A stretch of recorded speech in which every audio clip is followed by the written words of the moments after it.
Bueno, buenas tardes, ¿qué tal estamos? Espero que todas y todos estéis bien. Estamos aquí para hablar de novela negra. No estamos aquí para hablar de novela negra de mujer. No. En este caso es que hay tres escritoras. Ni muchísimo menos lo que se intenta es compartimentar. Nada de eso. Solo que a nadie le extrañaría si esto fuese una charla de novela negra con tres hombres. Nadie diría nada. Pero si tienes a tres mujeres, como, pues esto es novela negra de mujer. No, es novela negra. Y otra cosa es que hay tres escritoras. Tres escritoras que a mí además me parecen maravillosas. Estamos viendo ahí de fondo la portada de Susana Rodríguez Lezaun, que es una escritora maravillosa de Navarra, que yo recomiendo muchísimo porque Bajo la piel, por ejemplo, que es su última novela, es una novela que solamente los tres primeros capítulos ya merecerían la pena comprarse la novela. Solo por eso ya merecería la pena. Pero es que además tiene un personaje femenino impresionante, un personaje femenino muy potente, muy fuera de la línea de la novela negra, muy fuera de esa mujer atormentada, alcohólica, que se quiere casar y nadie la quiere. No, ella está bien, los hombres la verdad es que le dan bastante igual, en el sentido de no son el orden establecido para ella, no tiene por qué ser el orden correcto. Y bueno, Susana es, como es periodista, se maneja muy bien en, en el montaje de personajes y en la deconstrucción del personaje.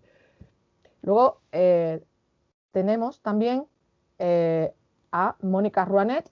Mónica Rouanet, que es autora de Roca, pero es una autora maravillosa que yo conocí hace relativamente poco cuando le dirigía la Feria del Libro de Cádiz. Me fascinó cuando Despiértame cuando llegue septiembre, que esa es otra. Tenemos que hablar de los títulos, que yo nunca acierto, y eso es un problema para mí. Y, y Mónica es muy experta, a mí es una cosa que me maravilla de ella, en la creación del diálogo. El diálogo en las novelas de Mónica podrías desgajar toda la novela de lo demás y solo con el diálogo tendrías la novela montada. Es especialista en eso, es especialista en ver a través de las palabras de los personajes, que es una de las cosas, yo creo, más difíciles que hay. Y después, bueno, Mónica es... eh, bueno, en realidad no eres... no eres asistencial, ¿no? Tú No, eres... yo estudié filosofía y letras y luego Claro, pedagogía. Y después hice psicología por la UNED y he trabajado siempre en temas de educación social. Eso es, exactamente. sí. Y por último, tenemos a CJ Nieto, Carmen Nieto, que es autora de Cazador de Rata, que fue un descubrimiento maravilloso porque en realidad me engañó. Ella se apuntó a mi mentoría y cuando empezamos a hablar, claro, hubo un día que le dije, ¿tú para qué estás en una mentoría conmigo? O sea, si lo tienes súper claro y vas lanzada a lo que quieres. Y entonces empezó a hablarme de una novela que le gustaba también mucho a... Me va a salir el nombre ahora. Tengo anomia total. Alexis Ravelo. Y claro, Alexis Ravelo es un maestro. Entonces cuando me dijo que le gustaba mucho Alexis Ravelo, dije, bueno, pásamela. Y es una maravilla de la construcción gramatical. Es una pasada. Que se acerque a esa novela se va a dar cuenta de cómo el fondo es muy importante, pero la forma también. Así que novela negra pura y dura. Tres mujeres, tres novelas que para mí son absolutamente imprescindibles a día de hoy. Muy buenas tardes a las tres, gracias por haber aceptado esta locura que siempre es estar conmigo, no nos engañemos. Y lo primero, a las tres, ¿os molesta que esta charla concreta sea entre tres mujeres? Para nada. Bueno, No, ¿qué va?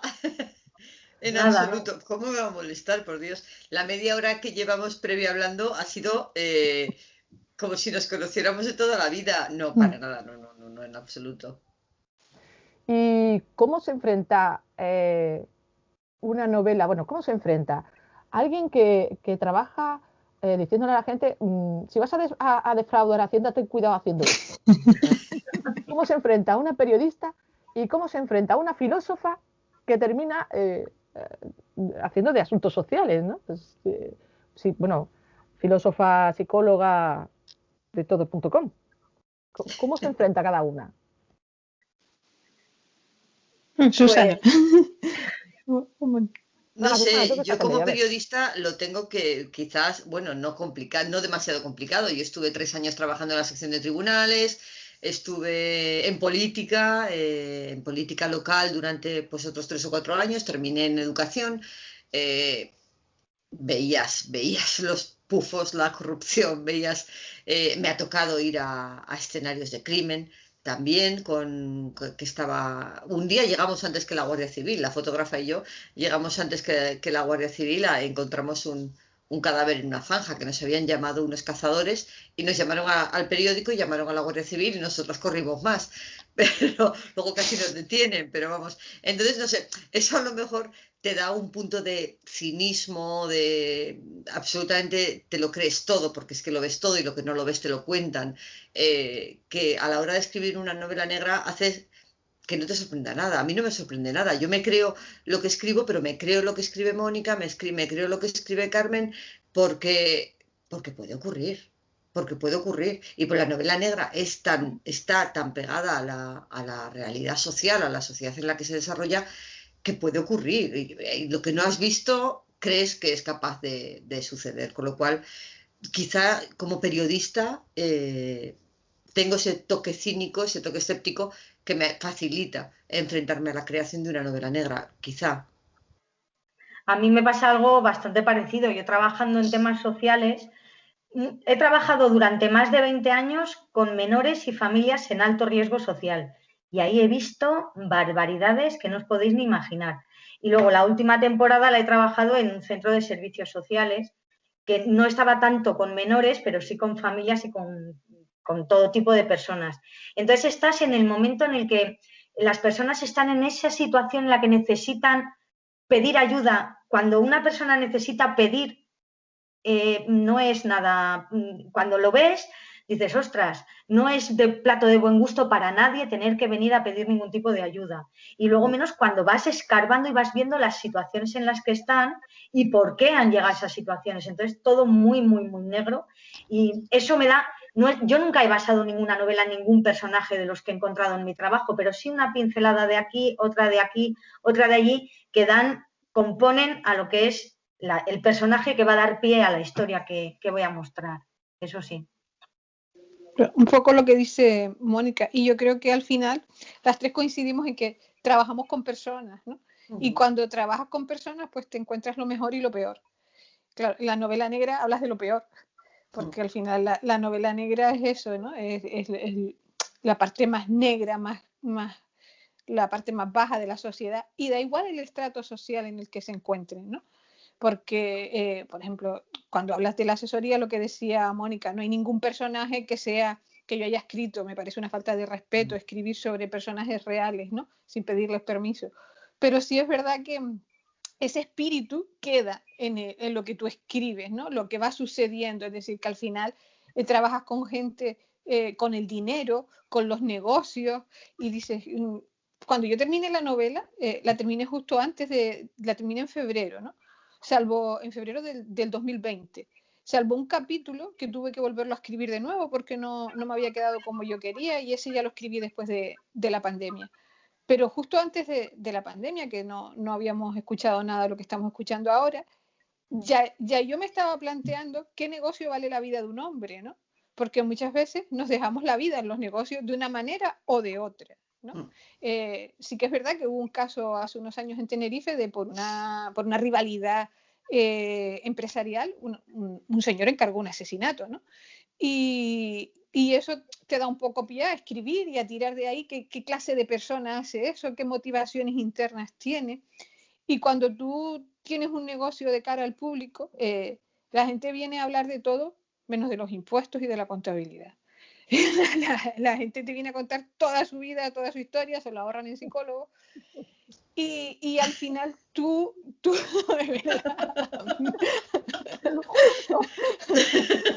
tú dices, pero mira que el pérdidas y ganancias, no, pero mi suegra, mi hija, mi no sé qué. Y al final, cuando acabas escarbando en la naturaleza humana, o escribes una novela negra, o te tomas una caja de pastillas. Eso es así. Cuando leí vuestras novelas, cada una en su momento, obviamente, cada una con un motivo diferente, me sorprendió mucho eso. No sé si a vosotros os ha pasado alguna vez que os hayan dicho como elogio, uy, escribes como un hombre. A mí me han dicho que mato como un hombre. Que matas como un hombre. Sí, que matas como los hombres. Y digo, ¿y cómo matan los hombres y cómo matan las mujeres? Además, yo tengo aquí en Pamplona un compañero, un escritor, Carlos Hoyo, que él en su primera novela mata con veneno.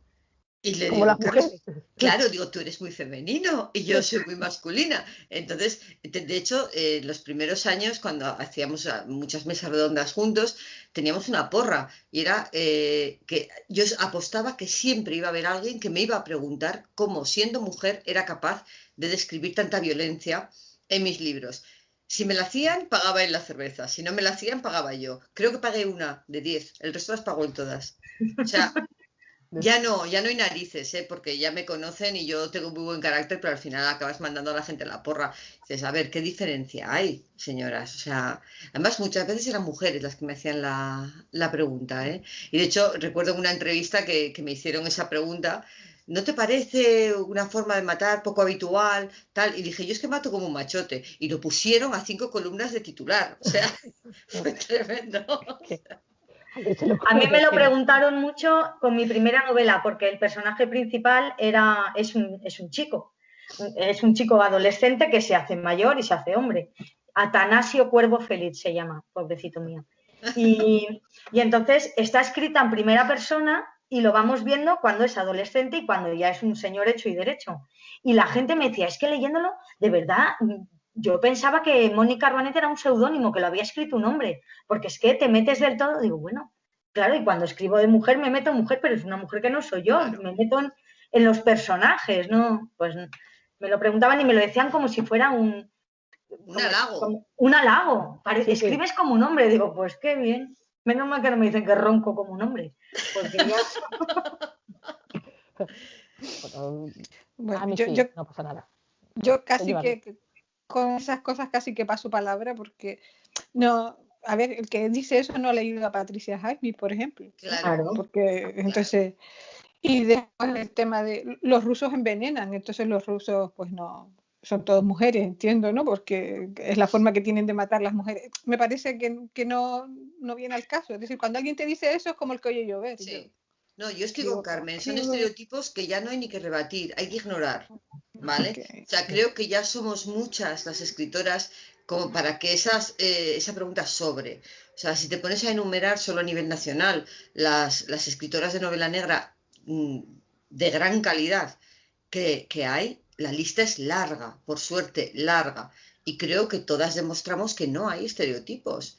O sea, que no hay estereotipo. Es más, una misma autora puede ejercer o ejecutar una novela con más o menos violencia según le venga bien.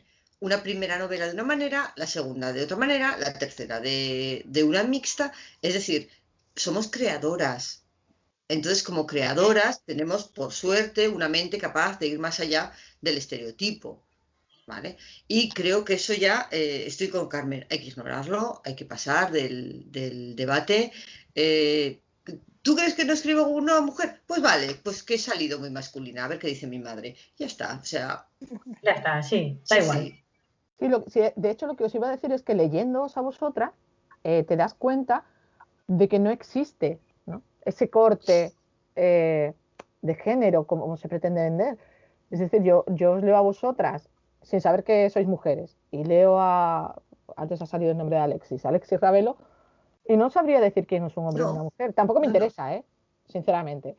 Pero sí que creo, y no sé si vosotros lo veis, vosotras lo veis o no lo veis, que aún así todavía en los festivales, por ejemplo, aquí Susana, que es ahora mismo directora de Pamplona Negra, los festivales, la prensa, está mucho más todavía en la parte de un hombre ha sacado una novela, se le presta más atención que a una mujer, ¿o no? Sí, pero también tengo que decir en defensa de mis compañeros, al menos en los que yo conozco, que están haciendo un esfuerzo, de momento es un esfuerzo hasta que llegue el día en el que les salga de manera natural, ¿vale?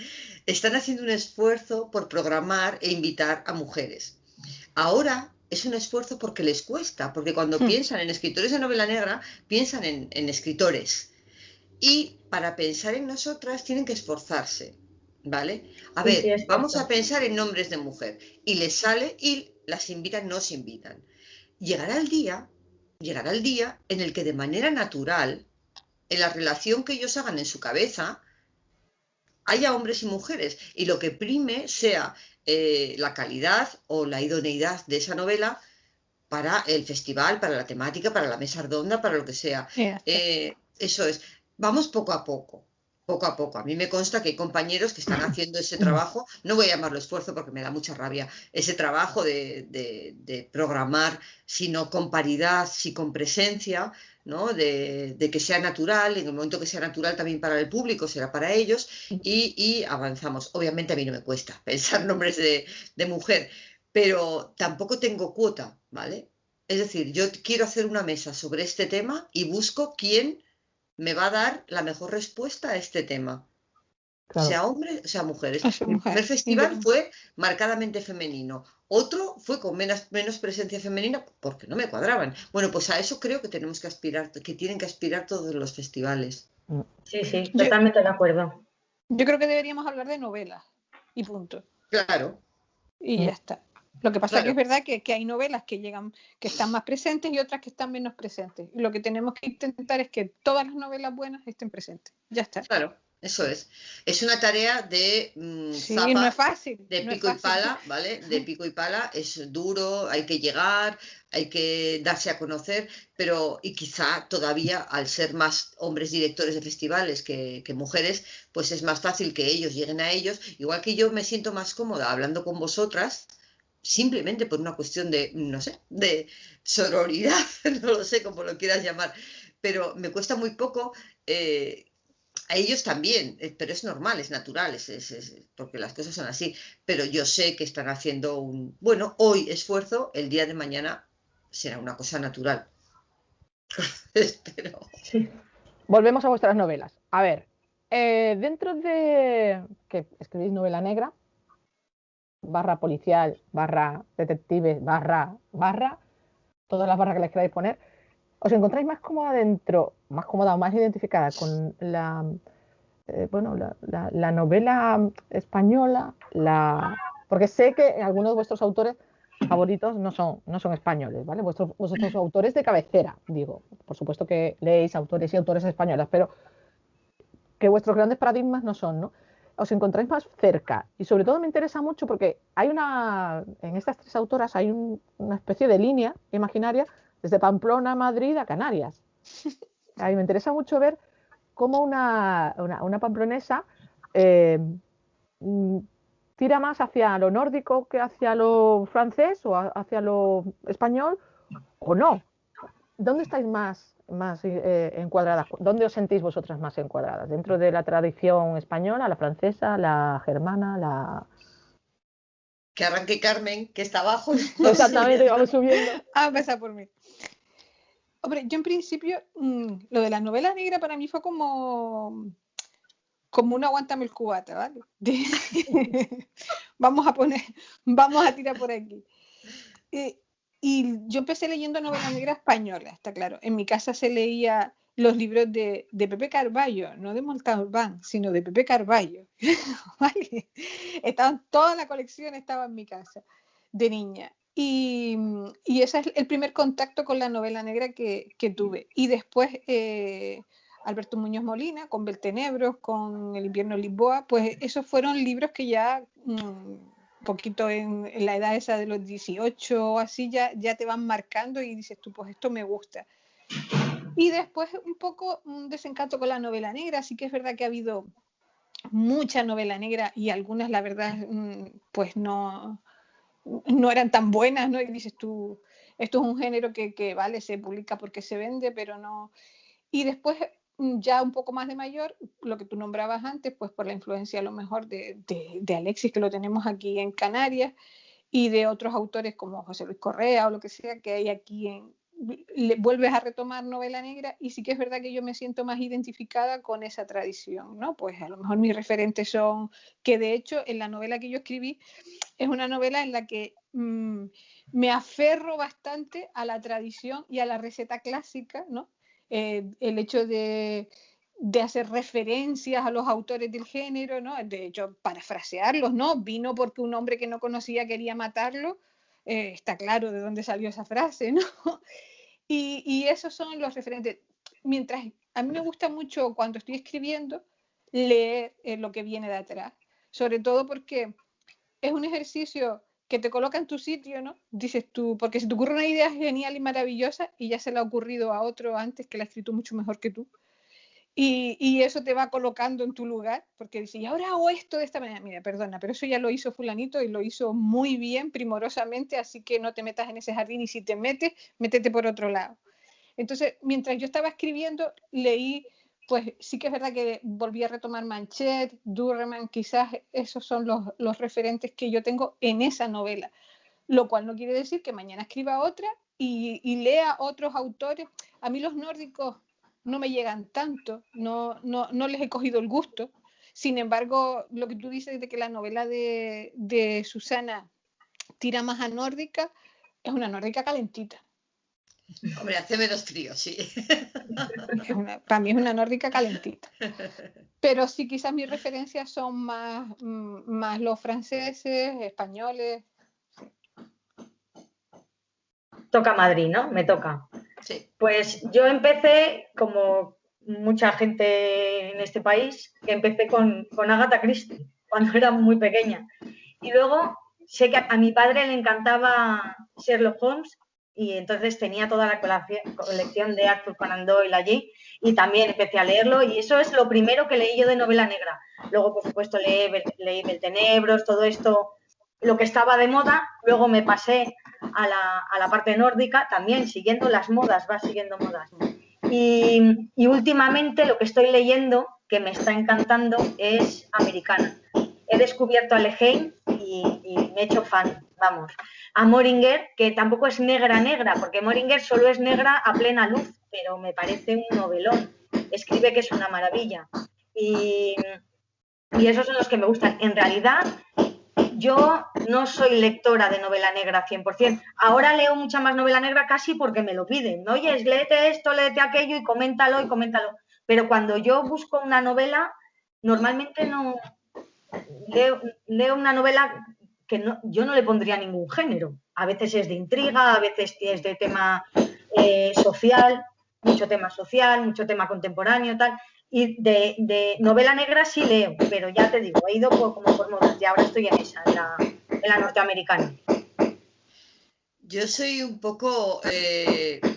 ¿Alguien tiene un martillo por ahí que está taladrando? Para que... Yo aquí no lo oigo. Los que tengamos el micro puesto, pero... ¿Puede ser aquí? Sí, es aquí en mi casa. Ah, vale. Tú no te mueves, pues no te preocupes. Si molesta mucho, no, de momento... O me mudo. No, pero cuando Perdonad, no... ¿estáis cavando una fosa para algún cadáver o algo? El próximo. Algo.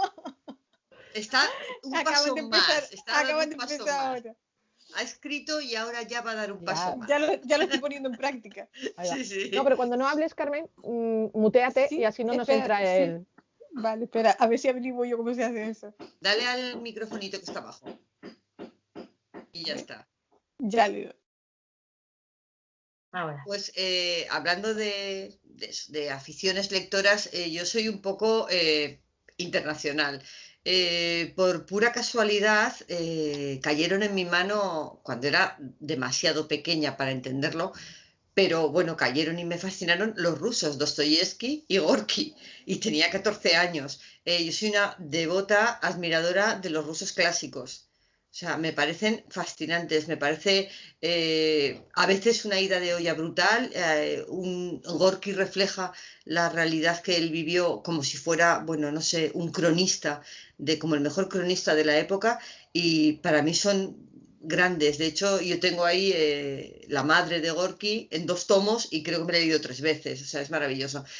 Me gustan los nórdicos, pero igual, los nórdicos clásicos, me gusta Mankell, o sea, soy una fan de Mankell, Henning Mankell, todos sus libros son maravillosos y muchos de Jon Esbo.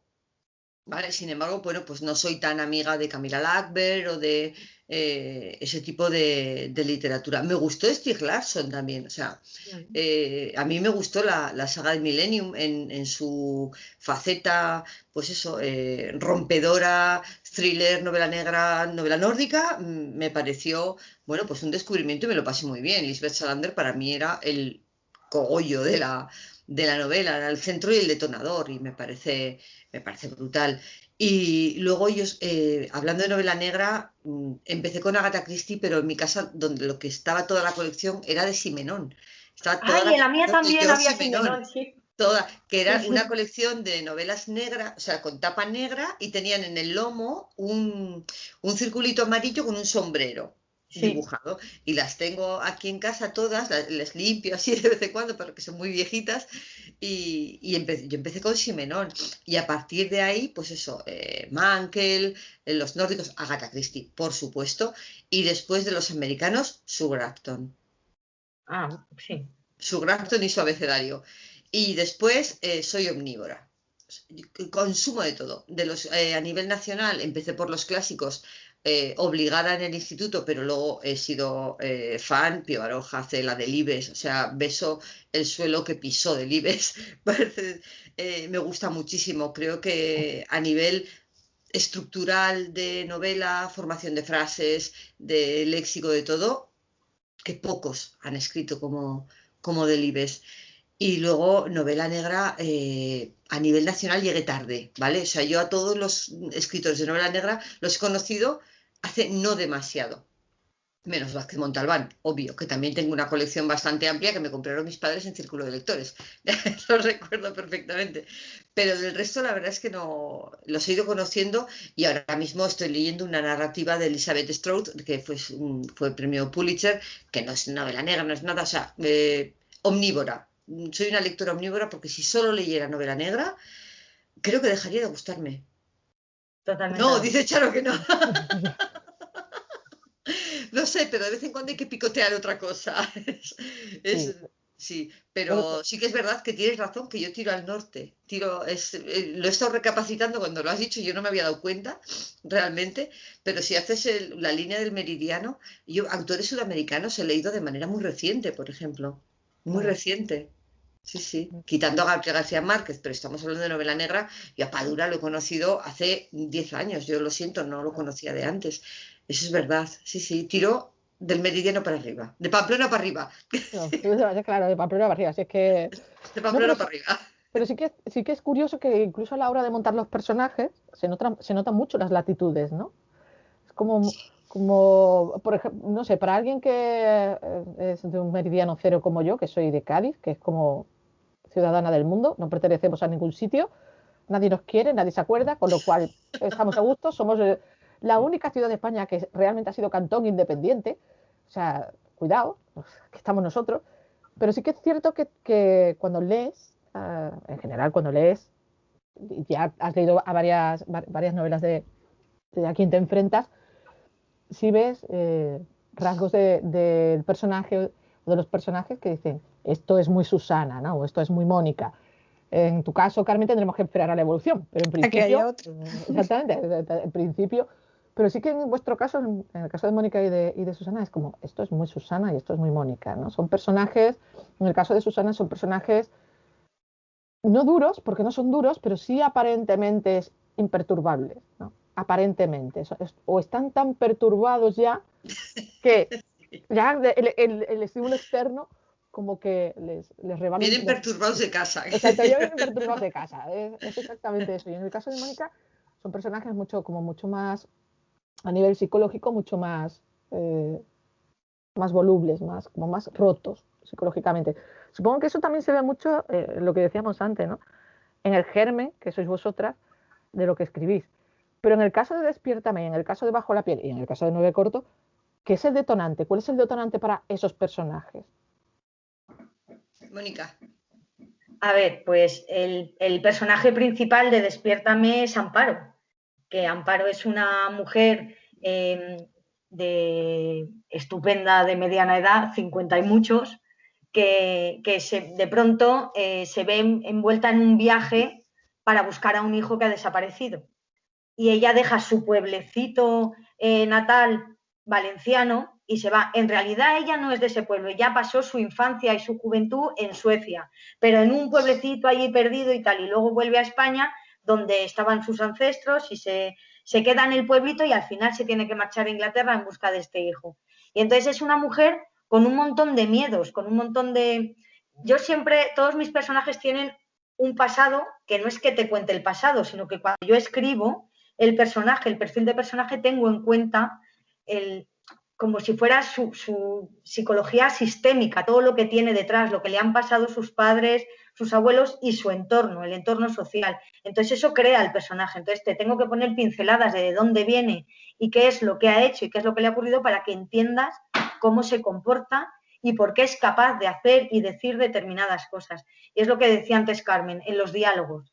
En los diálogos de mis personajes entiendes perfectamente por qué es capaz de decir lo que está diciendo simplemente por un par de palabras o un par de frases anteriores. Entiendes qué es lo que le impulsa a hacer todo esto y a llevar el camino que está llevando. Y sí que es cierto que a mí lo que me gusta es dibujar el perfil psicológico del personaje y que eso justifique lo que está haciendo. Susana, ¿y tú? En mi caso, yo creo que los personajes están muy marcados por el lugar en el que vivo. A mí me costaría mucho crear un personaje de Madrid, o de Barcelona, o de París, de una gran urbe, ¿vale? Yo soy de una provincia pequeña y sé cómo somos. ¿Vale?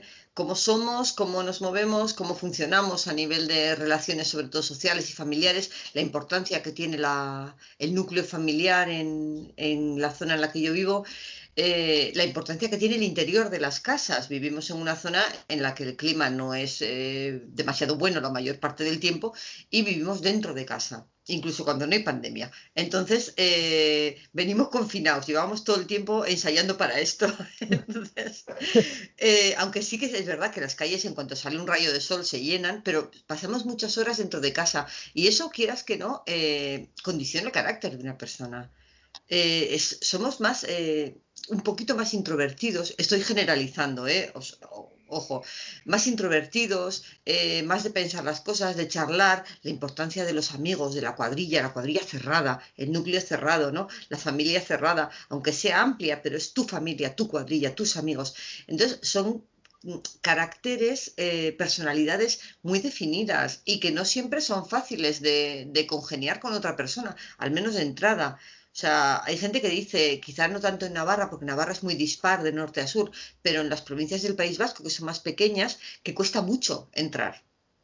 Que una vez que entras en un núcleo de amigos, ya eres amigo para toda la vida, pero hasta que entras, cuesta mucho, ¿vale? Entonces, ese carácter al final se plasma en los personajes. Mis personajes casi no tienen amigos, los tienen contados. Se mueven por sitios pequeños, por sitios muy definidos. O sea, yo no me imagino desarrollando una novela o creando un personaje que viva en Madrid. Porque yo voy a Madrid a pasar el fin de semana, a pasar unos días, lo que sí me lo paso en grande, pero no vivo allí. No veo los barrios, no veo los atascos, no veo... Entonces, para mí un atasco es estar 3 minutos esperando a llegar al Cedro al Paso. Eso es un atasco. Que dices, por Dios, ¿cómo está el tráfico hoy?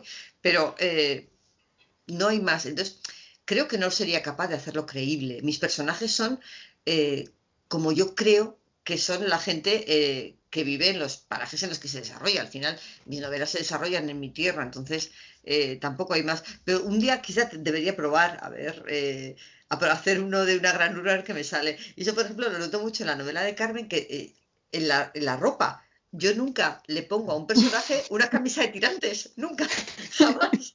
Sin embargo, todos mis personajes llevan chaqueta, entonces, o se ponen el abrigo, o llueve mucho. Entonces, eso al final a mí me forma el carácter y al final forma el carácter de mis personajes, pienso. Sí, yo también lo creo. Carmen. En este caso, en esta novela, fue primero la historia, ¿no? Yo tenía claro lo que quería contar, ¿no? Que lo podía haber contado en 2 frases, pero con eso quería construir una historia. Y los personajes vinieron después. Está claro que a mí me gusta fabricar personajes y Carmen lo sabe porque Carmen ha leído cosas que no están publicadas, que son de personajes.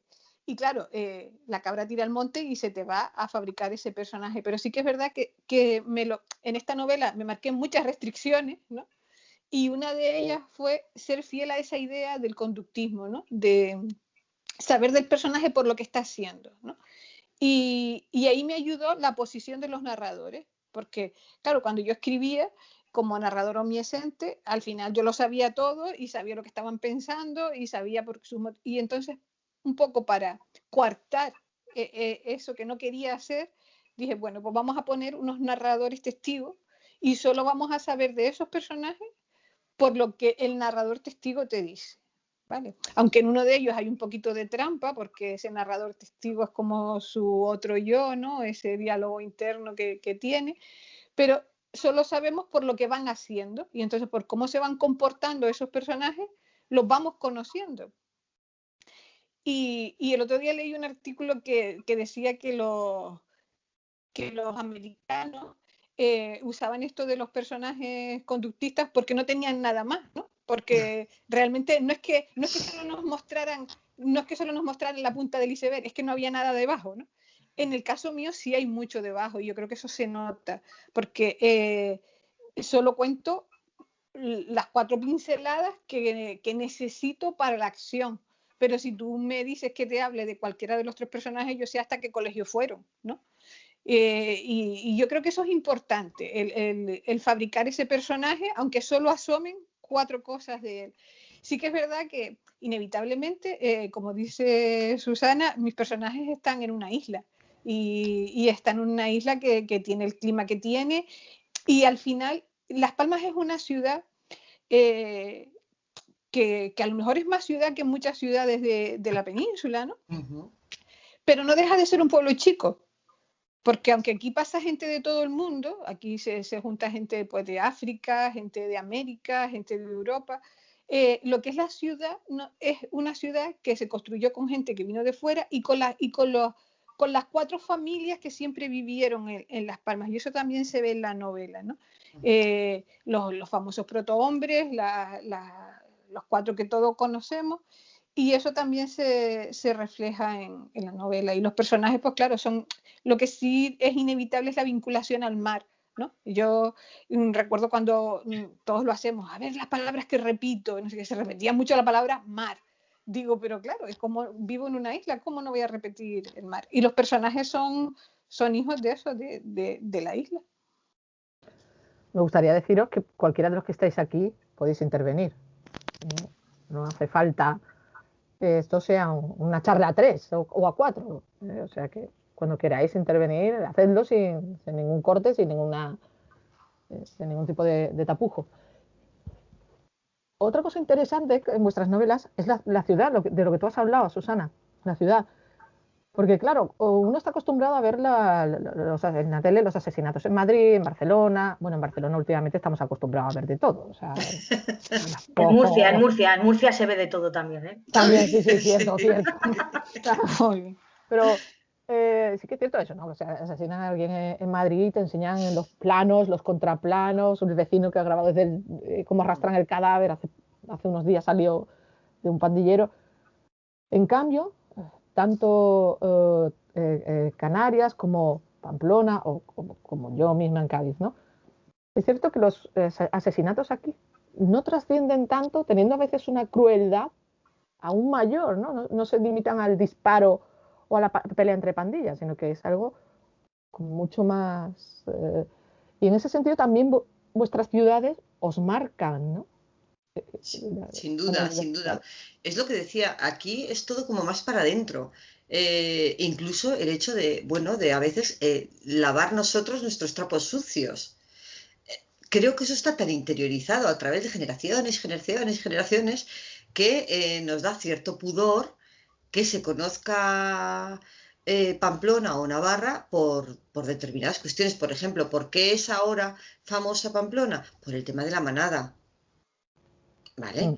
Todo el mundo piensa en San Fermín, en la manada. Sin embargo, yo tengo que decir, y siempre lo digo, y no me cansaré de decirlo, que dar ese paso adelante, salir del armario y denunciar lo que pasa en fiestas, pero no en Pamplona. Pamplona, en Sevilla, en Madrid, en Cádiz, en Murcia, en Albacete y en todos los pueblos de España, ¿vale?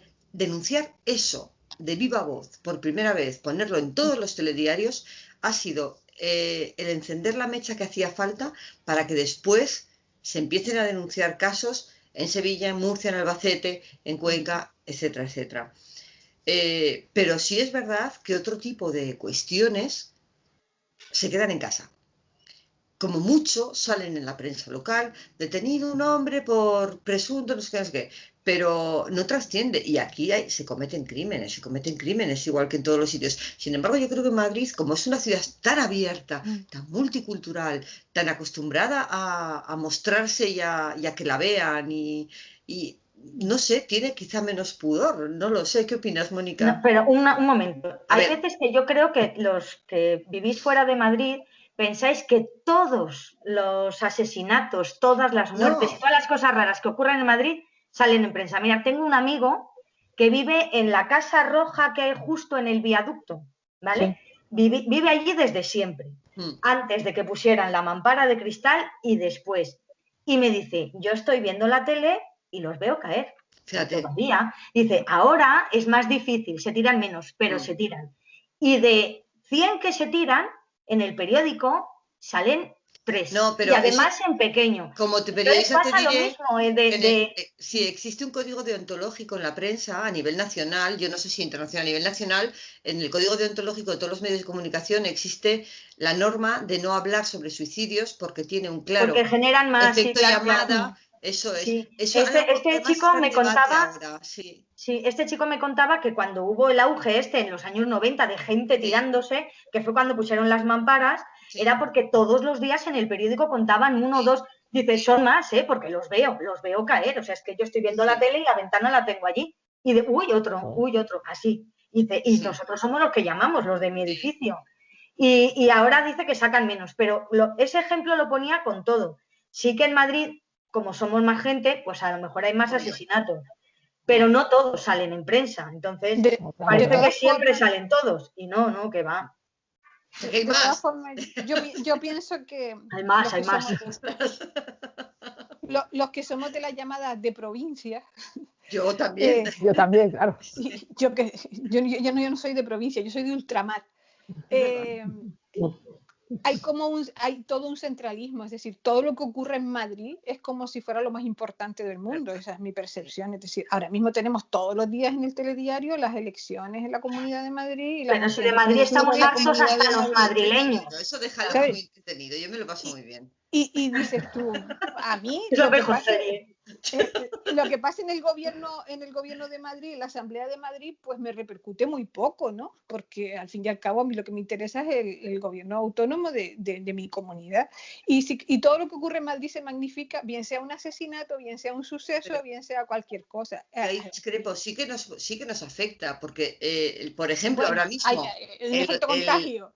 Claro, eso es. No, pero cómo el gobierno de Madrid, el de la Comunidad de Madrid, gestione a la pandemia, te afecta a ti, claro, te afecta a Carmen, en te este afecta caso, a mí. en pandemia, Entonces, todo lo que hace cada uno afecta a los demás. Claro, estamos en un mundo global. Pero sí que es verdad que muchas veces, por lo menos aquí desde nosotros, tenemos siempre la idea de que esa no soy yo, ¿eh? De que el mío ya paró, que se fue a tomar el café. Que todo lo que ocurre en Madrid es como lo más importante del mundo. Entonces, y eso sucede así en muchas cosas. De hecho, en la novela que yo escribo hay un artículo de un periódico nacional que dice, pues las cosas que dice como que no se ha enterado de nada de lo que ha ocurrido aquí. alguien que se mutee, ¿no? Sí, alguien tiene el micrófono abierto, se le oye más que a nadie. Joder. Tiene un escándalo. Bueno, bueno, mientras tanto meto baza y digo que lo que he dicho antes, de Madrid estamos hartos hasta los madrileños. Son madrileños, me imagino. Y después en Canarias se entretiene come mucho, la verdad, el informativo últimamente. Yo es que parece, hay veces que estamos viendo la tele, es que no hay más sitios en España. Bueno, No. Murcia, esta Murcia que Sí. todo empieza en Murcia. A ver, los Madrid, canarios, Murcia y hacéis Madrid. algo. Bueno, ahora tenéis la calima, hoy habéis salido porque os va la nube Sí, esta, que Hoy- la foto del satélite era espectacular. O sea, Bueno, yo mejor no hablo porque tú, Charo, de tienes Cataluña también, ya debéis sí. estar, de nosotros hasta el gorro. No, tú disimula, tú haz como que no Tanto- estás. De Cataluña parece que nos han dado descanso, ¿no? Sí, Hay sí. como un Sí, bueno, descanso. eso está muy bien. O sea, nosotros y yo en estos momentos me siento un poco como si fuera la Pantoja.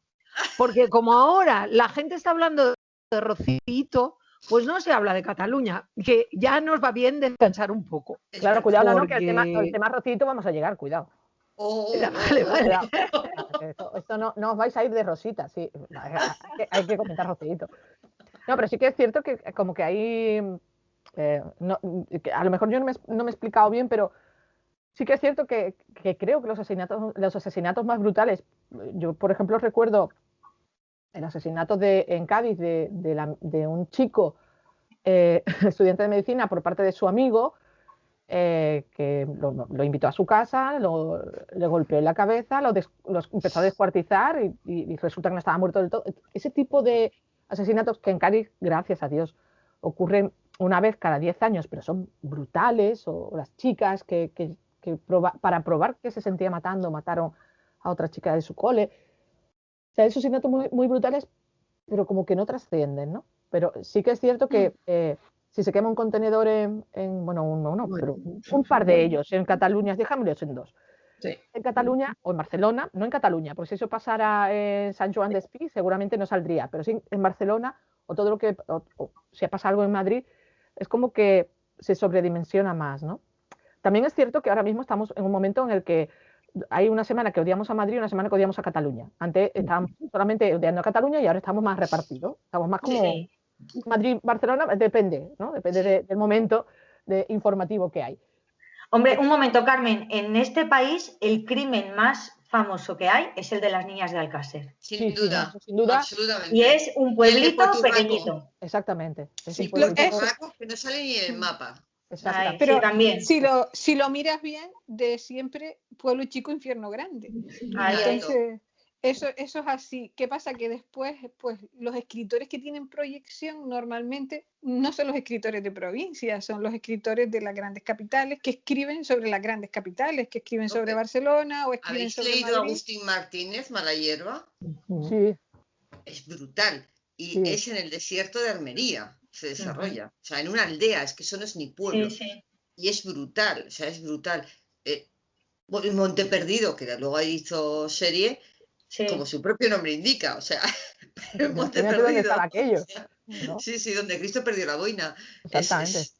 O la isla mínima, ¿no? Que está entre pero perdonad, ¿no creéis que cuando se trata en un entorno rural es como más, nos tiramos más a como si fuera la novela de la habitación cerrada, ¿no? En los espacios más reducidos es como si los sospechosos fueran menos, tienen menos posibilidades de escapar o algo así. A mí me da esa impresión, ¿no? Que en una gran ciudad el abanico es como mucho más grande, ¿no? No sé, se me ha ocurrido ahora mientras tienes pocos sitios en los que ocultarte, hay poca gente, con lo cual hay poco sospechoso. Yo siempre digo, si un día me tuviera que ocultar, me iría a Madrid. Que es verdad, ¿eh? Es donde más desapercibido pasas. Sin duda, o sea, no me voy a ir al monte, me voy a ir a Madrid. Voy a coger un tren y me voy a ir a Madrid. Y ahí no me va a encontrar, vamos, será difícil que me encuentre alguien. Pero en un pueblo pequeño, si son 200 habitantes, tienes 199 sospechosos y un cadáver. O sea, no hay más. ¿Dónde te vas a esconder? Claro. Si no, En Madrid entonces, jamás te van a preguntar ¿y tú de quién eres? no, Eso para seguro. nada, para Y en los nada. pueblos siempre. Sí, Cuando eres sí, niño, ¿tú de quién eres? Sí, claro. sí. Y aquí siempre hay alguien que te va a ver llegar con el pelo alborotado y estresada a las 3 de la mañana, con lo cual Sí, es sí. que te pillan fijo. En un pueblo siempre hay una vieja del visillo. También, Siempre. total. Siempre. Sí, En sí, Madrid sí. la gente va a lo suyo, o en Barcelona, la gente en general, la gente va a lo suyo. Pero aquí el entretenimiento, como hace tanto frío, tú te plantas en el balcón y ves la vida, o sea, ves a la gente y tal, te pillan siempre. Entonces son Es que todos yo no tipos conozco ni a diferentes. mis vecinos. Yo en Claro, Madrid no conozco a mis vecinos de... Conozco al de arriba, al de abajo, que se le salió el agua, yo qué sé. Pero el resto es que no tengo ni idea. claro.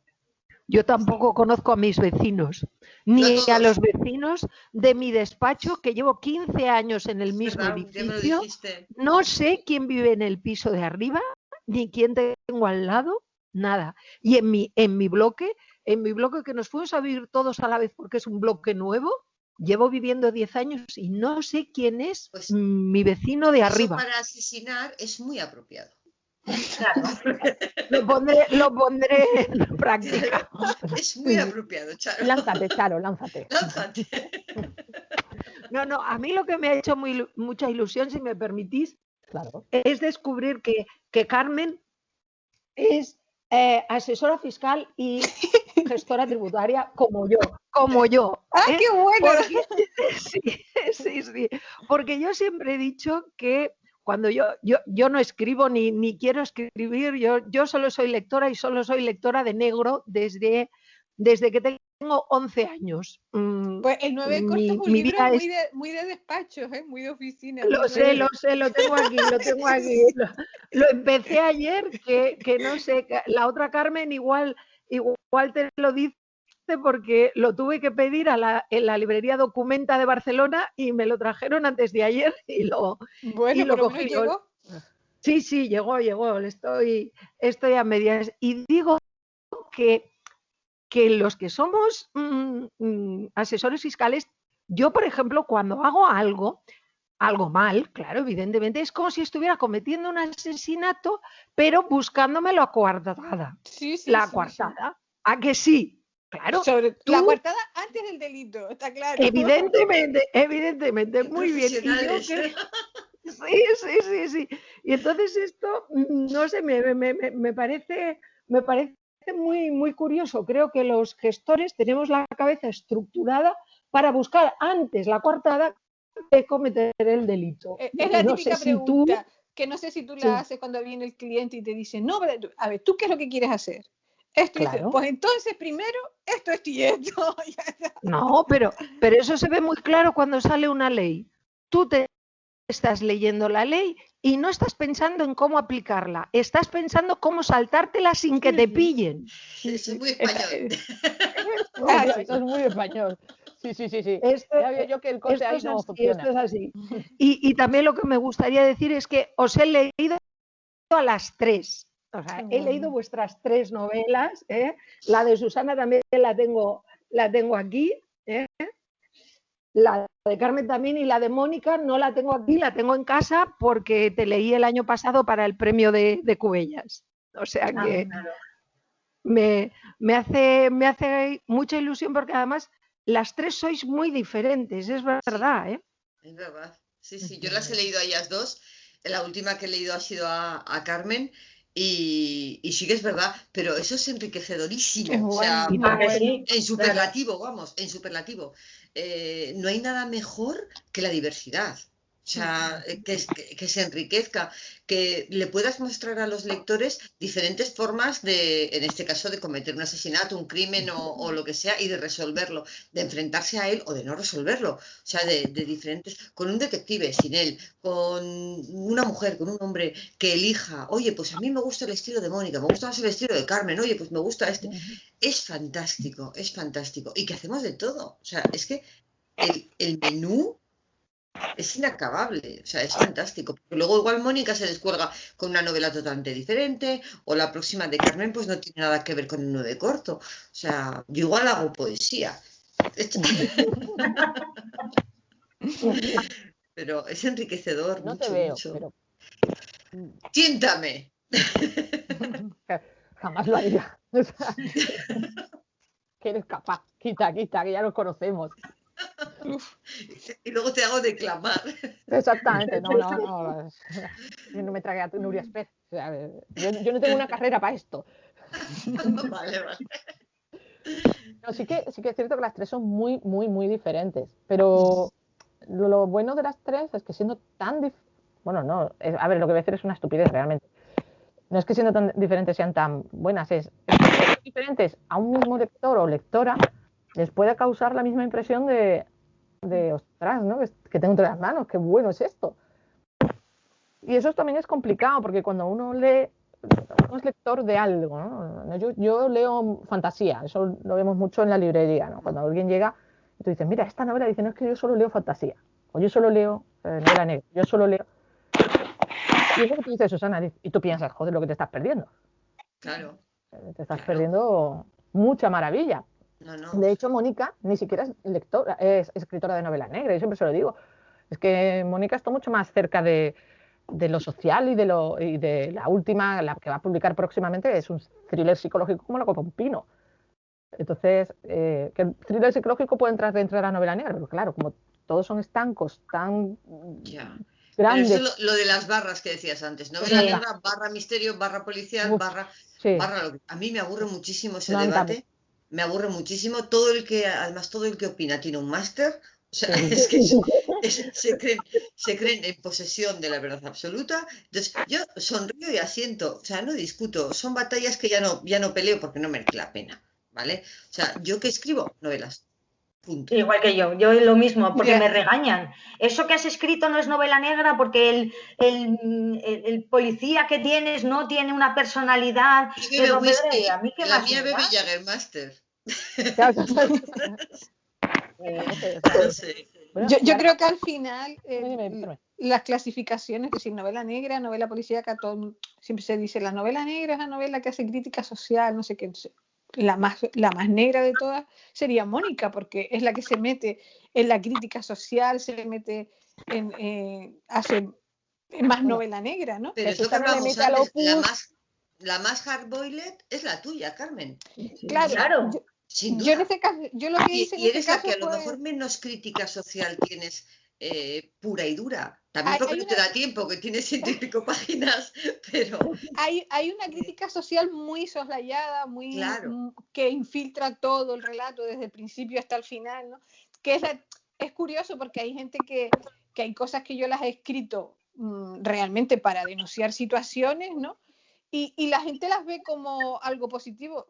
Uno de los protagonistas tiene en su móvil, el tono que tiene en su móvil es La primavera de Vivaldi, y luego cuando está sola en su casa escucha Los mojinos escocidos.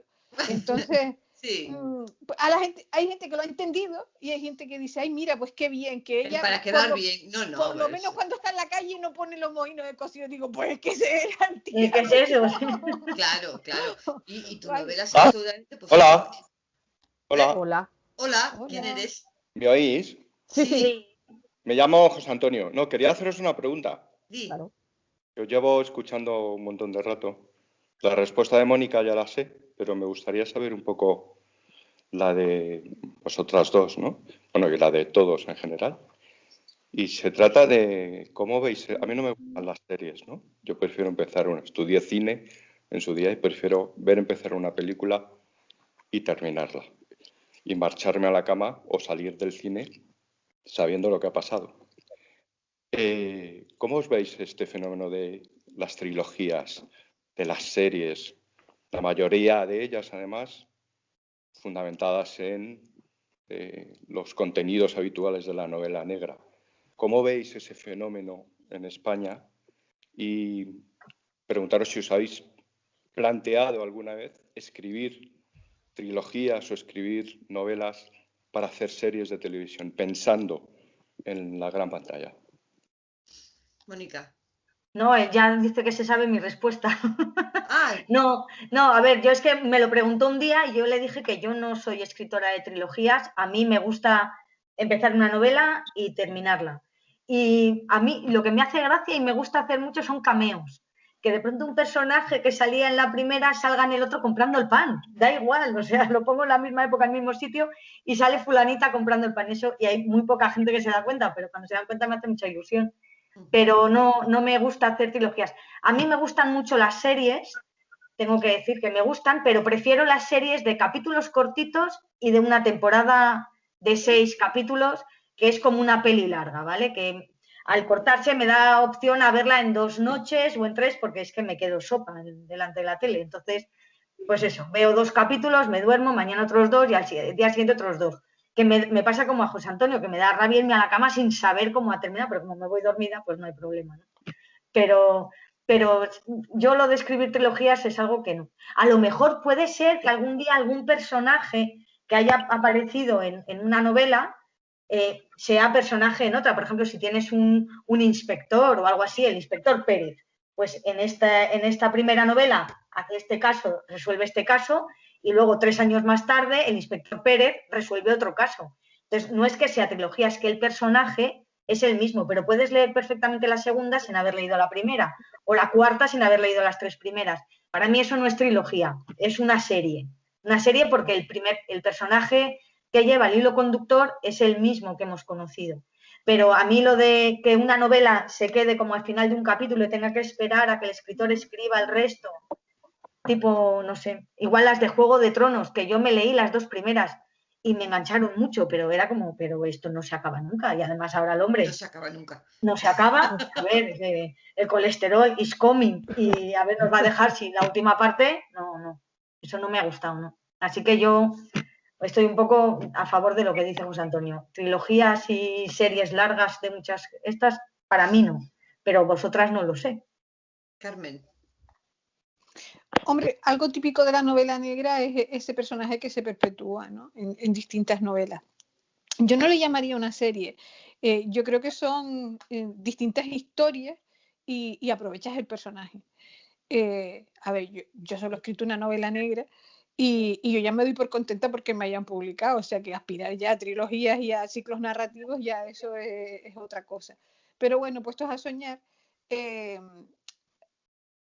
trilogía para mí son 3, ¿no? Quizás yo soy demasiado cuadrada. Que tú tengas una serie de novelas con el mismo personaje, que bueno, a mí a veces eso me daba un poquito de rabia, ¿no? Porque eso eclipsaba muchas veces al gran escritor que había detrás. Lo que hablábamos al principio, ¿no? De las novelas de Pepe Carballo, conchale, que las escribió Montalbán, ¿sabes? ¿Qué dices tú? Detrás de ahí hay un escritor mucho más grande que las novelas de Pepe Carballo. Y podría seguir hablando de detectives y de tal que se perpetúan y dices, pero es que este escritor ha escrito más cosas y Camilleri mismo ha escrito más cosas. Y a veces me da un poco de pena porque el escritor queda detrás de ese personaje y parece que solo ha escrito ese personaje, ¿vale? Dicho eso, eso como lectora, como escritora, crear un personaje cuesta mucho. A mí me cuesta mucho fabricar personajes y que sean creíbles, ¿no? Ese momento loco en que medio Frankenstein que dice yo te doy vida y que no parezca una marioneta, que no sea algo falso, que sea... Entonces, claro, esos personajes, yo soy de las que escribe y cuando estoy escribiendo, aunque los personajes estén al servicio del relato, esos personajes se sientan a comer conmigo, ¿vale? Y me los llevo en el coche cuando voy a trabajar. Y dices tú, cóchale, pues con lo que me ha costado parirlo, lo voy a aprovechar. Quiere decir eso que si mañana se me ocurre una novela negra totalmente diferente a 9 cortos, de otra cosa que no tiene nada que ver, pues a lo mejor no rescato al abogado y lo pongo en esa situación. ¿Por qué no? Sí, pero eso es poner al personaje, no es hacer un... O sea, yo supongo que una trilogía es que escribo la primera, que a lo mejor son 300 páginas, y acaba la historia, pero no acaba del todo porque la historia va a continuar. Y la segunda no me la puedo leer sin haber leído la primera, porque me pierdo. Eso es lo que cerrar las historias y retomar esos personajes. Hombre, que todos hemos visto Si ha escrito un crimen y hemos visto cómo gente loca invitaba a la señora Fletcher a su casa. Cierto, ¿Para qué la era lo peor invitas que si podías sabes hacer. que va a morir alguien? Pues, pero cada vez moría alguien distinto y se solucionaba. Entonces, bueno, vale, se acaba el capítulo y se acaba todo. Luego hay alguien que la vuelve a invitar. Pues eso. Pero Vale, bueno. pues os voy a dejar de hablar porque yo he escrito una trilogía. Entonces... No, yo he escrito una trilogía. Mis primeros libros son 3 novelas. Salieron trilogía porque si no me salía una novela de 1000 páginas. También tengo que decir que en los casos policiales es una trilogía con 3 casos policiales absolutamente diferentes que empiezan y acaban en cada novela, Claro, ¿vale? eso. Y lo que continúa de una novela a otra es la vida personal de los protagonistas. Pero los casos policiales empiezan y acaban, no tienen nada que ver. La historia la cierras y lo que haces es Sí, rescatar en la el primera personaje. son una serie de asesinatos en el Camino de Santiago. La segunda se centra en un presidente de un banco que aparece asesinado, y la tercera es el secuestro de unos niños. ¿Vale? Sí, pero Entonces, cuando yo me leo la segunda, me haces como una especie de resumen al principio de la vida del personaje y yo ya me meto. No tengo por qué haber leído la te primera. puedes Eso leer la sí, tercera sin haber leído las claro. 2 anteriores, porque yo te lo resumo, ¿vale? O Sí, sea, sí, yo te sí. digo quién es este personaje, pero es una trilogía. Y en la tercera cierro todo.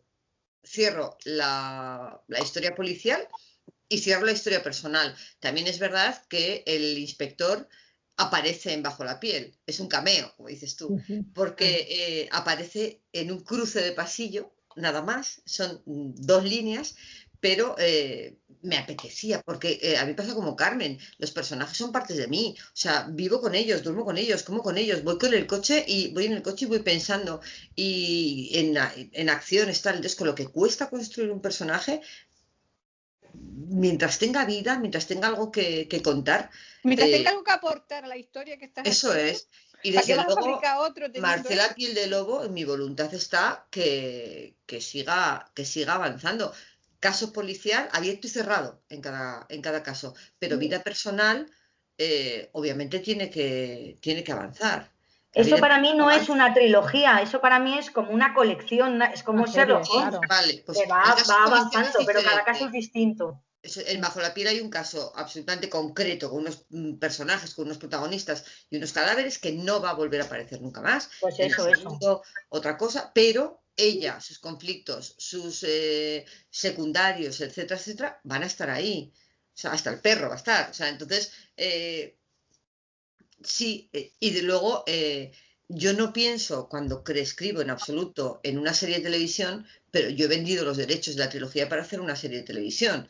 Entonces, no creo que haya autores, bueno, igual sí, igual me estoy metiendo en un jardín que desconozco. No creo que haya autores que escriban para que les hagan una serie. Creo que hay productores o guionistas que ven ciertas imágenes o ciertas secuencias en un libro susceptibles de convertirse en una serie. Aparte, nosotros, cualquier persona, estamos absolutamente inmersos en la sociedad audiovisual en la que vivimos. O sea, vivimos rodeados de pantallas. Entonces, es imposible que cuando te sientes a escribir, escribas como lo hacía Rosalía de Castro. O sea, no puedes, porque tus estímulos son otros. Entonces, lo que plasmas es absolutamente otra cosa. Estoy convencida.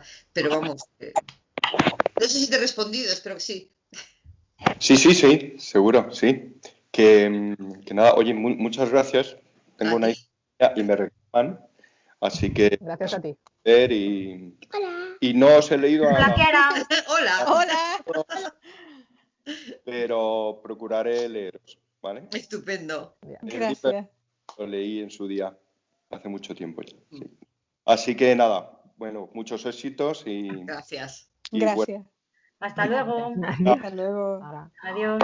Oye, pues yo, si me permitís, como lector, a mí sí que me gusta la saga. O sea, yo además que he tenido la gran suerte de coger a todos estos personajes y leerlos a la medida que el autor lo iba publicando por primera vez, hay personajes que a mí me acompañan en mi vida. O sea, yo Jaritos lo conozco desde que nació, Carballo lo conozco desde que nació,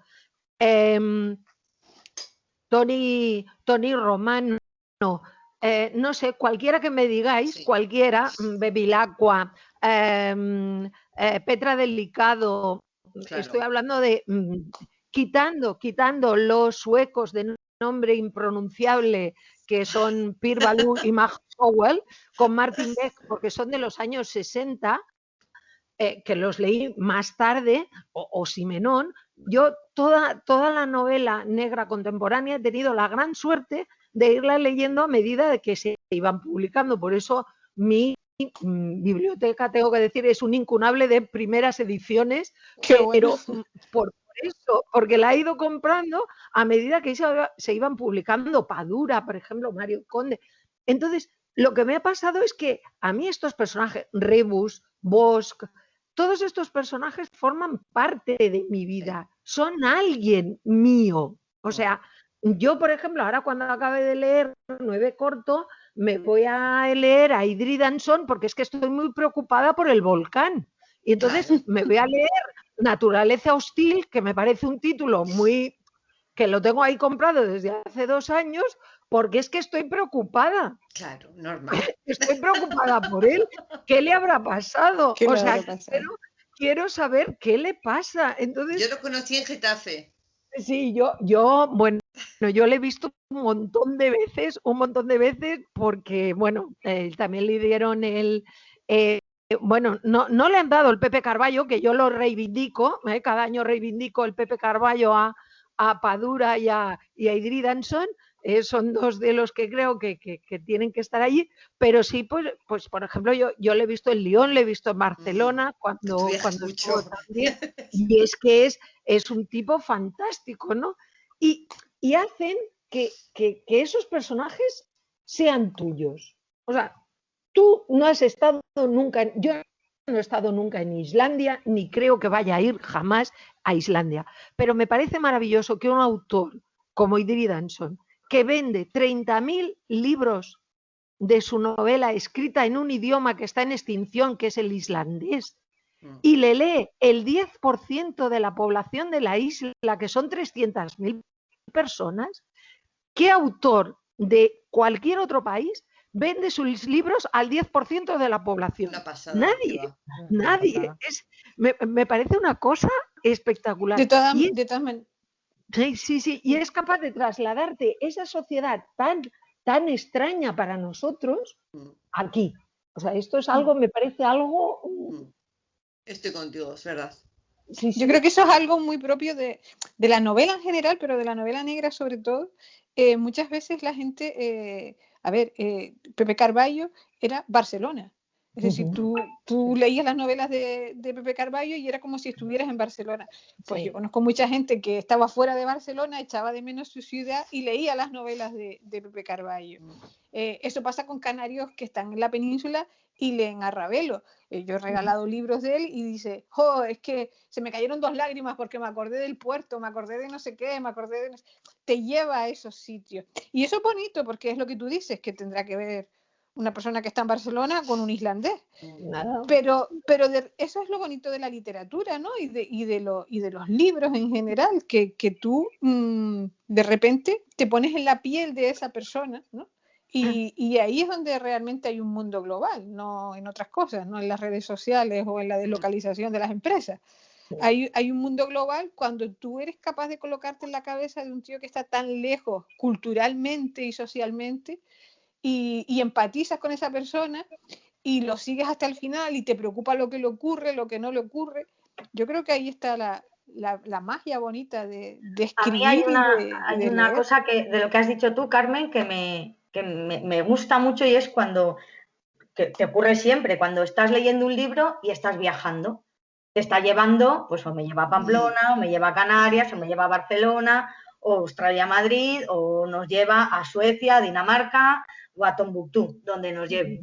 Pero yo hay veces que últimamente estoy leyendo, o sea, leo novelas en las que me dice, el personaje gira por la calle General Ramírez, esquina Pepe López, y entonces entra en la zapatería, y entonces hay veces que me siento como cuando pongo el Google Maps y me dice, entra por la calle Benito Pérez. Si supiera cuál es la calle Benito Pérez no te habría enchufado, por lo mismo. Claro. Entonces no me estás llevando a un sitio donde yo me pueda identificar, solo se van a identificar con estos los que sean de Pamplona, de Barcelona, de Canarias.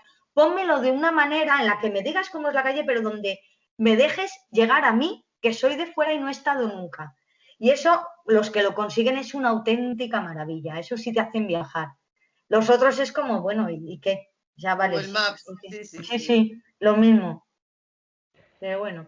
Bueno, y por ir terminando la charla, vamos a llegar al punto álgido de la conversación, que es, ¿haríais una novela negra con el caso Rocito? Es que no me he enterado. Por favor, contarme qué ha pasado. No puede ser que no te hayas enterado. No, me he enterado que ha salido Rocito en algún lado, pero no lo he visto. No, es que no pues sé tranquila, tienes 10 capítulos para verla. Sí. Ha denunciado malos tratos por parte de su primer marido, de Antonio David. Y ahí ¿Pero malos tratos ahora? No, ella ha ido vía judicial primero. En su día. Exactamente. Y ella lo ha denunciado en televisión. Y a él lo han expulsado de los programas en los que colaboraba porque han dado crédito a la versión de Rocío. Pero porque hay partes judiciales que dicen que sí, hay partes forenses que dicen que sí, o sea... Al parecer tiene bastante credibilidad, yo no lo sé, pero lo que sí creo en este caso es que ser famosa no le va a hacer ningún favor. No. Ninguno. No. Yo estoy contigo, Susana. No, ningún favor. Ninguno. No. O sea, y haberlo contado en la tele tampoco. Porque puede ser famosa y llevarlo en los tribunales y que se enteren lo menos posible. Sí, pero esto es un Me Too, ¿vale? Claro. O sea, es un Me Too. O sea, yo sí es verdad y lo ha denunciado en televisión, ole tus huevos. O sea, yo siempre recuerdo, y la tengo muy presente, a Ana Orantes. Ana Orantes salió hace 20 años denunciado, su marido la pegaba y después a la semana su marido le pegó fuego y la quemó y la mató. ¿Vale? Sí. O sea, denunciar los malos tratos creo que es muy necesario, muy necesario. Y muy de valientes. Y muy de valientes. ¿Cuál es el problema ahora? Que hasta la van a crucificar. Tanto si es verdad como si no, la van a crucificar. Entonces, ser famosa, en su caso, va a ser un problema. Va a ser un problema. No sigo el caso, porque no me da la vida para todo. Además, tenemos Pamplona Negra ya a la vuelta de la esquina. Esto es para Charo, para que lo sepa.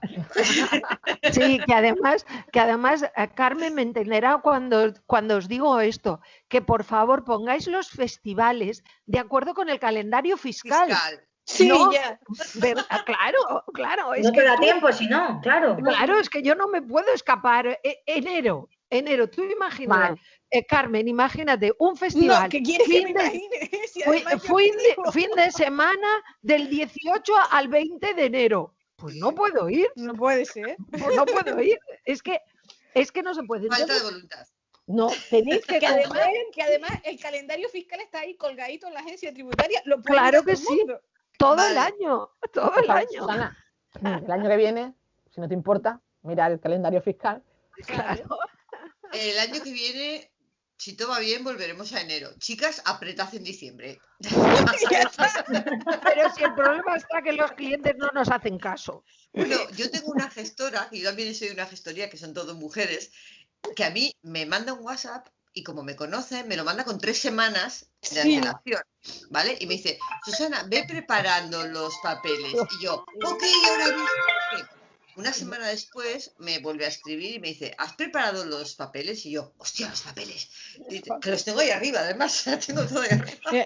Yo en el personaje de la novela, para demostrar lo mala que era, el asesor fiscal la llama y coge y le cuelga. Eso es lo más malo que puedes hacer, colgarle a tu asesor fiscal. Eso demuestra la clase de persona que eres. Sí. Yo no le cuelgo, la mía es muy maja. No, y lo peor es cuando llamas a un cliente y no le devuelves la llamada, que le llamas tú de mutuo propio. Le llamas y lo primero que te dices, ¿qué pasa? ¿Qué ha pasado? Hombre, ¿Qué ha pasado? ¡Qué divertido eso! Yo me pregunto eso. ¿Qué ha pasado? Dice, voy a darle un susto, voy a llamarlo. Yo cuando veo historia digo, ¿en qué día estamos? ¿Qué pasa? Es normal, pero es como cuando recibes una carta de Hacienda, aunque solo sea para decirte tu NIF va a caducar y se lo reenvías sin abrir ni nada a tu gestoría diciendo, Dios mío. Esto es el pan nuestro de cada día. Sí. Eso, entras en pánico. O sea, Sí, esto sí. es la novela negra pura y dura. El Sí, pánico sí, señor. Tal cual, ¿eh? ante Tal Hacienda. cual. Sí, sí. Un cadáver en Hacienda, chicas. Oye, pues sí, pues sí. Es Yo lo gracioso. veo. La asesina Pues soy sí, yo. mira, Vale. hay una novela pero es en catalán, no sé si la tradujeron al castellano, es en catalán, yo la leí en catalán, que es de Emili Bayo, que se llama Puta Pasta, y uno de los, uno de los personajes es un inspector de Hacienda, y me dio mucha rabia porque lo mató. Y le dije, no lo tenías que haber matado, no tenías que haber matado al inspector de Hacienda porque daba ¿Qué mucho necesidad juego. había? Hay que hacerlo Hombre, claro. sufrir, no hay que matarlo, hay que hacerlo sufrir. Claro. Y pienso que es, mira, pienso que es una cosa que no está tratada. No está tratada el tema de los inspectores de Hacienda, de la Seguridad Social. Yo creo que daría mucho juego en alguna novela. Os lo lanzo ahí Sí, como... pero Tenemos un eso cuando, inspector de eso cuando me Hacienda, retire, escritor de porque novela si negra. Claro. Javier Sagastiberri Sí, es inspector de sí, Hacienda y Sagastiberri. escritor de novela negra. Y es mundial, o sea, Sí, Javier sí, Sagastiberri pero sus personajes no no hablan son de de Hacienda, no. impuestos. no, No son de Hacienda, no son de Ahora la Hacienda. novela de moda sería uno que pide el ingreso mínimo vital y acaba matando al de la Seguridad funcionario. Social. También, o alguien que está intentando tramitar cobrar su ERTE y Sí, no puede no. hablar con el SEPE. Entonces esto, Hombre, es que el SEPE no es por nada, ¿eh? El SEPE sigue sin funcionar. La página Bueno. del SEPE, que es que no se dice, no lo No, estamos diciendo no en funciona. televisión ni en nada, no funciona. Puedes entrar en la página de pedir prestaciones a través de unos portales, por ejemplo, yo pero la página del SEPE no. pero la del SEPE no funciona. La gente que se ha quedado en el paro ahora no puede darse de alta pedir como la demandante de prestación. empleo, ni Qué puede fuerte. pedir la prestación. Y si no Nada. lo pides en 15 días, la pierdes. Entonces, dicen que lo van a retrasar un poco, pero de Hombre, pronto a te sale ver. una noticia diciendo, ya funciona. Y tú vuelves a entrar y no Pero os funciona. dais Pero cuenta de que esto es una novela negra. Es decir, al SEPE, ese virus, lo que está esperando el hacker es que el gobierno pague Claro. para liberar la página y para liberar los datos. sí. Y además, no pague, os digo una cosa, aquí en Cataluña, no sé en el resto de España, pero en Cataluña las oficinas del SEPE están todas cerradas y los funcionarios del SEPE se han negado a volver a trabajar porque tienen miedo a las represalias de la gente. Muy lícito. No me extraña. Mira, ahora no. ¿Ves? Eso en porque Cádiz no te pasa. en la época de la crisis del 2009, los funcionarios del SEPE tuvieron que quitar las tijeras de los cubiletes de las mesas. Sí, es verdad. Porque hubo algún caso de alguno que agarró la tijera o agarró un abrecartas. La desesperación es un motivo muy Eso fue clásico así. para cometer asesinatos y muy tratado en las novelas negras. La desesperación de la gente y el arma de oportunidad, es decir, la tijera, el pedrusco, etcétera, etcétera. O sea, que trabajo en servicios sociales y veo lo que llega todos los días. O sea, sí. A ver, que normalmente mis compañeros se dejan la vida y todo, pero siempre hay algún momento en el que de pronto te llega un usuario que no tiene cita y te llega en un momento de caos y de locura y no se le puede atender y entonces le dices pide cita y la cita se la van a dar para 5 días. No os podéis imaginar lo que se monta en ese momento, ¿eh? Es terrible, porque la gente va allí en un momento de angustia, desesperada. Sí. Pues yo os lo lanzo aquí, creo que deberíais hacer algo. Y eso sí que Hacienda, sería una servicios crítica sociales. social. Extraños en un tren. Hay buen material, ¿eh? Hay buen material. Sí. Bueno, muchísimas gracias a las tres por acudir a la llamada, a vosotros por estar. Ha sido un auténtico placer. Espero que nos veamos prontito, por lo menos si no en persona, aunque sea a través de una mampara, yo qué sé. Sí. Por Dios. Oye, que a mí me han puesto la vacuna esta mañana, ¿eh? En cuanto me ponga la segunda dosis, me voy de visita y os veo a todas. Claro, que tú morirás mañana. Sí, me escuece un poco, pero... Mañana nos cuentas, a ver qué tal. Sí. Mañana nos cuentas, mañana nos mandas un WhatsApp. Mañana os digo, oye, ¿sigo viva o no sigo viva? A ver, morirá mañana, Susana, ve buscando una suplente ya. Vale, me parece correcto. a medida que se vayan vacunando, que te vayan diciendo para buscar su Vale. No, pero la segunda dosis me toca justo antes de irme a Pamplona. ¿Qué te Oye, dice? No te ¿y qué pongas días mala, son, que te tengo un Pamplona? papelón, tía. Sí, no, me toca 4 días antes de irme, me toca el martes. ¿Qué días son, Del Susana, 24 al Pamplona? 29 de mayo. 24 al 29, vale. Es que todos a la vez. Valencia, Claro, Salamanca, te quejas por todo, Pamplona. te quejas por el calendario fiscal, te quejas por Es que lo a mí me podemos tenéis loca, me tenéis loca. A Loca ver, me tenéis. los que sabemos, iremos a Pamplona. obvio. Gracias, Sí. Carmen. Nada. Muy bien. Pues Por eso te entonces quiero. nos veremos allí, ¿qué? Allí nos vemos. Perfecto. Muy bien. Venga. Muchísimas Muchas gracias, de verdad. gracias, Carmen, por organizar esto. Ha sido un placer. Sí, ha sido muy Igualmente, de verdad. divertido y Sí. muy didáctico también. Sí, la verdad es que sí. Muchas Nos vemos en la gracias, próxima. Carmen, por invitarme y gracias a todos por estar aquí. Encantada de veros. Un abrazo. Gracias. Adiós. Adiós. Hasta pronto. Adiós. Hasta luego. Adiós, adiós.